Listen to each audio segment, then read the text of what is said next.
بلتستان میں عزاداری کی تاریخ 600 سال سے بھی زیادہ عرصے پر محیط ہے۔ ابتدا میں فارسی زبان میں، پھر بلتی زبان میں مجالس عزا کا سلسلہ شروع ہوا۔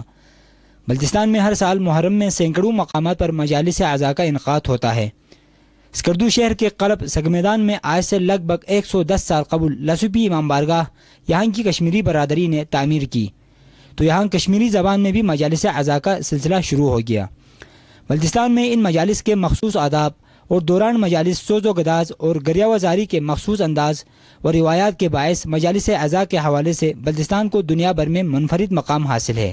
عشرہ محرم کے دوران مقامی آبادی کی معمول کی مصروفیات میں غم شبیر کو اہتمام سے منانے کے علاوہ اور کوئی سرگرمی نہیں رہتی۔ یکم محرم سے ہی 14 محرم تک نہ صرف لوگوں کی معمول کی سرگرمیاں بدل جاتی ہے بلکہ کھانے پینے کا مینو بھی بدل جاتا ہے۔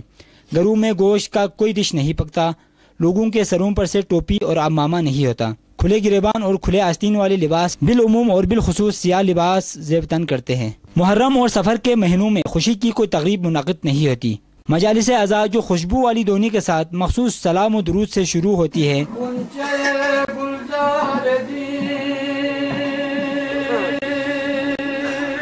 اور دوران محفل سوز و گداز کے باعث ایک پرتاثیر کیفیت کا عالم ہوتا ہے۔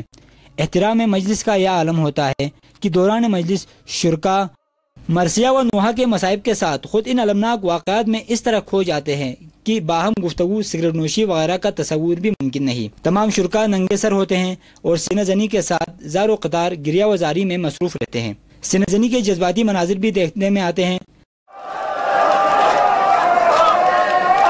تازیہ، علم اور زلجنا کے جلوس میں شریک لوگ جلوس کے احترام کو اس حد تک مد نظر رکھتے ہیں، حتیٰ کہ شدید برف باری اور شدید ترین سردی میں بھی لوگ ننگے پیر و ننگے سر ہوتے ہیں۔ بلتستان میں عقیدت بھرے انداز میں عزاداری کے انہی روایات کی روشنی میں بہت سارے دانشوروں کا یہ تجزیہ درست ثابت ہوتا ہے کہ بلتستان کے ہر فرد کے دلوں میں ایک کربلا آباد ہے۔ کیمرامین محمد عمران کے ساتھ ایس ایس ناصری، پاکستان ٹیلی ویژن نیوز، اسکردو۔